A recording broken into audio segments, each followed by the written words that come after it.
Bueno, vamos a aprovechar esta instancia también para comentar otros temas interesantes, temas que a usted le pueden servir. Fíjese que Ronaldinho, el destacado futbolista brasileño, mostró sus nuevas encías y dientes que tuvo tras una operación. Este astro del Atlético Mineiro lució durante este miércoles su nueva dentadura durante un partido que se desarrolló en Brasil. Ahí vemos el cambio de este destacado futbolista brasileño luego de esta cirugía. Estamos justamente en el canal 24 horas con el doctor Cristian Venables, el cirujano maxilofacial de la Clínica Locurra, que nos va a contar un poco de este tipo de cirugías y otras que también son muy solicitadas por la gente, se conocen como cirugías ortognáticas. Ortognáticas, pero hablando en un término más coloquial, es los conocidos como los cara de pájaro y los papiches. Cirugía de rostro en el fondo, cirugía de rostro. Doctor, ¿es muy común este tipo de cirugías en los pacientes? Y bueno, Ronaldinho dio en el clavo en hacérselo, o sea, el cambio es elocuente. Impresionante, sí. Cada vez son más frecuentes, o sea, hoy en día la gente consulta principalmente por un motivo de estética más que por un tema de función, lo cual nos ha llevado a nosotros a especializarnos cada vez más en temas estéticos. Y para cada caso hay muchas alternativas, no es una alternativa única que se puede hacer el paciente, hay alternativas que son más rápidas, como la que se hizo Ronaldinho, y hay alternativas que son más lentas, que podemos obtener el mismo resultado, pero que son más estables en el tiempo. Por ejemplo, en vez de hacerse, por ejemplo, carillas, coronas, fundas, que es lo que se hace, que es lo que se hizo este astro brasilero, podría haberse hecho un tratamiento de ortodoncia, es decir, enderezar las piezas dentarias y luego haber hecho un tratamiento de carilla que es mucho más estable en el tiempo. Ahora, como resultado estético, ambos funcionan perfectamente bien. ¿Cuál es el diagnóstico para un paciente como Ronaldinho? Porque es muy común también ver a señoras, por ejemplo, con una sonrisa o con una dentadura donde la encía se ve bastante. Eso es lo que tú diste en el clavo. Creo que el tema del diagnóstico es lo más importante. Cuando un paciente tiene un exceso de encía, va a depender de la cantidad de encía que ese paciente exponga para que nosotros lo llamemos exceso vertical de este paciente. Hay veces en que nosotros podemos hacer una simple disección de la encía, es decir, acortar la encía y alargar un poquito los dientes. Pero ¿qué pasa en esos pacientes que ya tienen los dientes grandes y que aún así tienen mucha encía? Yo no puedo cortar más encía y dejar dientes del tamaño de animales, es imposible, se vería muy antiestético. Entonces lo que nosotros ahí hacemos es cirugía ortognática, es decir, llevar los maxilares a una correcta posición. Es decir, cortamos el hueso por sobre las raíces de las piezas dentarias, ascendemos el maxilar y las piezas dentarias después podemos enderezarlas, hacer blanqueamientos láser, lo que el paciente quiera como estético. ¿Cuánto demora este tratamiento, doctor? La cirugía ortognática dura 3 horas en pabellón con anestesia general. La recuperación aproximadamente es de 3 semanas, es bastante rápido y el tratamiento es súper estable en el tiempo. ¿Y el valor aproximado? El valor aproximado de una cirugía... Digamos, sí. Cada uno tendrá su ISAPRE ahí, pero son cirugías costosas, eso me O sea, es que hay valores en el mercado que son absolutamente transversales. Yeah. Partimos en pacientes FONASA que, por ejemplo, en el Hospital de Ipreca, donde hacemos esta cirugía, pacientes que pueden acceder a ella, estoy hablando solamente del equipo médico, desde valores cercanos a los 2 millones de pesos hasta 5, 6, hasta 8 millones de pesos de equipo médico. Perfecto. Estamos viendo fotografías también de algunos casos de pacientes suyos que han accedido también a ser retratados. ¿Nos puede explicar en detalle en qué consisten estas cirugías que usted hace, estas cirugías ortognáticas? Sí, por supuesto. Por ejemplo, ahí estamos viendo a Romy, que fue uno de los primeros pacientes que operamos en el Hospital de Ipreca, y ese cambio que ella se ve ahí, nosotros también podríamos haber hecho un cambio solamente a nivel de encías y haber puesto fundas en ese paciente, pero ella, como era un paciente clase 2, es decir, que tenía todos sus tejidos perimandibulares más hacia atrás, ella era una paciente roncópata, que a futuro iba a ser una apnea del sueño seguro.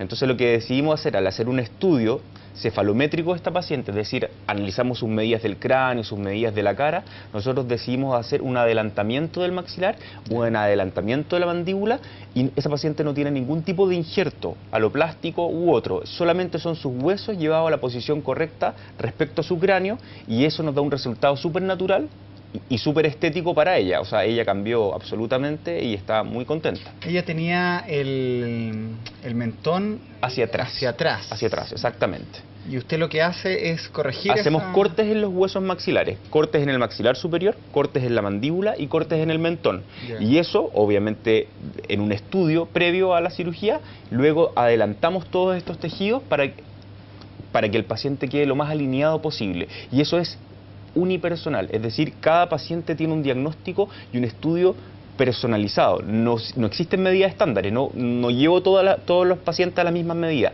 Se hace un estudio en cada paciente y luego en el pabellón nosotros adelantamos los maxilares con unos aparatos que nosotros ya tenemos previamente hechos, con las medidas hechas. O sea, nada es al azar en este tipo de cirugía. Claro, el caso de ella es con el mentón para atrás, pero también se da, y es muy común en nuestra población, que el mentón esté para adelante. Mandíbula adelante. Los conocidos como papiches, para que la gente también vaya entendiendo. Usted también corrige ese tipo de... Exactamente. Bueno, la segunda paciente que aparece ahí es una paciente clase 3, donde nosotros hicimos un corte del maxilar superior, adelantamos el maxilar superior, un corte en la mandíbula y retrocedimos la mandíbula para tener una combinación perfecta. Porque no podemos en todos los pacientes solamente echar para atrás la mandíbula porque eso obstruye la vía aérea. Entonces un paciente que tiene una buena vía aérea, donde está respirando, ventilando de una manera correcta, si a esa vía aérea la estrechamos, el paciente va a generar ronquido y tener un mal dormir. Y para nosotros eso es importantísimo, que el paciente tenga un confort y un descanso óptimo. Va relacionado el tema del descanso y la dentadura. Me están preguntando mucho a través del Twitter por el bruxismo.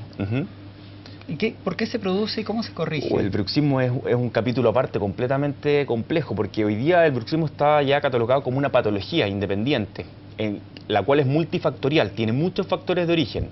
Factores principalmente neurológicos que parten desde una señal del cerebro que hace que el paciente haga un bruxismo excéntrica, es decir, que aprieta los dientes y que se conoce como clenching, o un bruxismo en excéntrica, esos pacientes que rechinan los dientes y que el acompañante al lado no puede dormir porque dice, uy, pero impresionante, estás rompiendo tus piezas dentarias.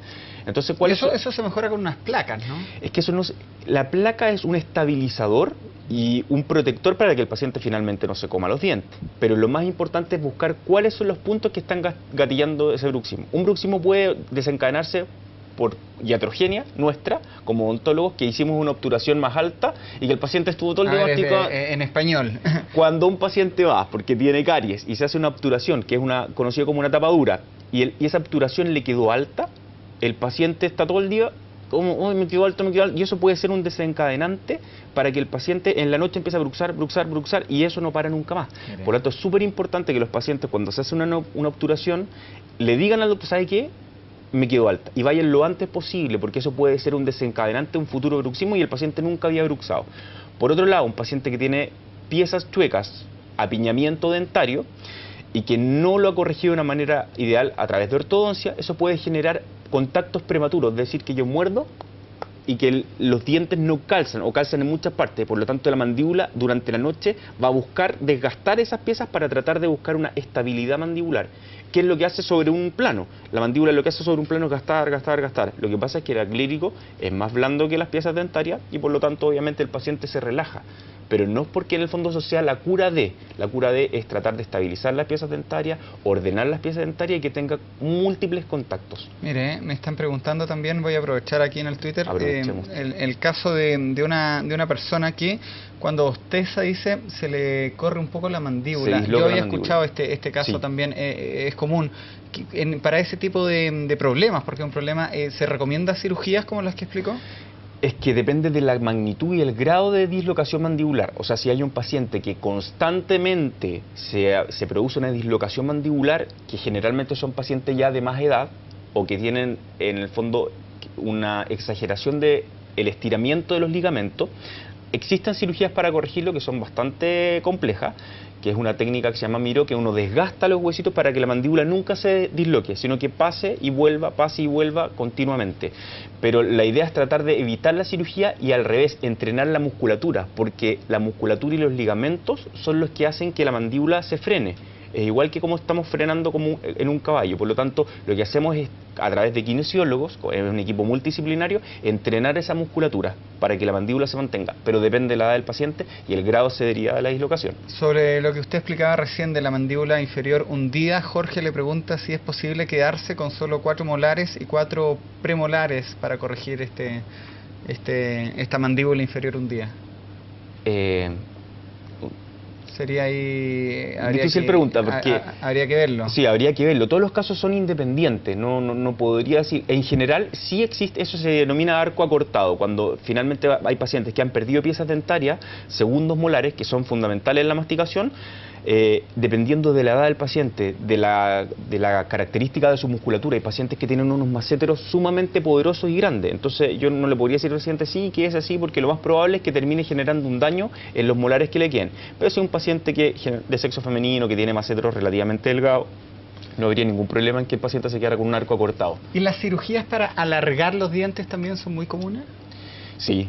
O sea, es que eso ya no entra, para alargar los dientes, eso no entra en un capítulo de cirugía, entra como un término cosmética odontológica, en el fondo, que se hacen o carillas o fundas o definitivamente coronas de porcelana, que pueden ser vitales, es decir, haciendo tratamiento de conducto de las piezas, o definitivamente vitales, es decir, ponemos anestesia, se tallan esas piezas dentarias y se instalan coronas de cerámica. Lo cierto es que se puede hacer de todo. No, hoy día de todo, podemos hacer un paciente... Bueno, si arreglaron a Ronaldinho, yo creo que se puede arreglar sí. cualquiera. Lo último, doctor, para concluir y agradeciendo su tiempo a esta hora, consultan también, hay mucho interés en torno al blanqueamiento de dientes y a estas técnicas. ¿Cuáles se recomiendan? ¿Cuál es más efectiva? Hay un caballero que me dice ahí que él se hizo una y quedó con mucha sensibilidad. ¿Se van eliminando capas del diente? O sea, ¿no se pueden hacer tantas también? ¿Qué puede decir usted del blanqueamiento? A ver, el blanqueamiento es un capítulo también aparte que es bastante extenso porque hay muchas técnicas. Lo que nosotros siempre recomendamos es que siempre lo hagan bajo la tutela de un profesional, porque hoy día a través del comercio, eBay y otro tipo de farmacias incluso, venden muchos productos para blanqueamiento. Hágalo usted mismo en su casa. El problema es que nadie supervisa esos tratamientos y el blanqueamiento finalmente es un químico que es cáustico.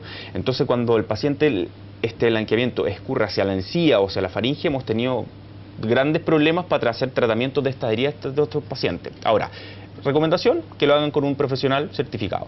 Y en segundo lugar, el blanqueamiento, ya sea láser, con cubetas, con cualquier tipo de luz, no desgasta capas dentarias. Lo que hace el blanqueamiento es que es un gel que penetra los tejidos del diente y que por un proceso químico rompe los cromófagos, que son partículas de suciedad finalmente, de restos de bacterias muertas, tinciones del café, cigarrillo, etcétera, y hacen que la dentina, que es el tejido que se encuentra en el centro de la pieza dentaria, quede más translúcida y por lo tanto la luz al atravesar la pieza dentaria, la pieza se ve más blanca y por eso genera sensibilidad, porque las dentinas son verdaderos microtúbulos que generalmente están obstruidos por estas partículas. Cuando nosotros las limpiamos quedan absolutamente permeables, entonces con el más mínimo frío, con el aire de la calle, a uno le molesta. Ahora, esto es permanente, o sea, no es permanente, dura una semana, entonces lo ideal es hacer el tratamiento, posteriormente tratarlo con pastas desensibilizantes y al cabo de una semana y media el paciente está haciendo su vida normal. ¿Y el blanqueamiento es eterno o dura una cierta cantidad de Exactamente, tiempo? dura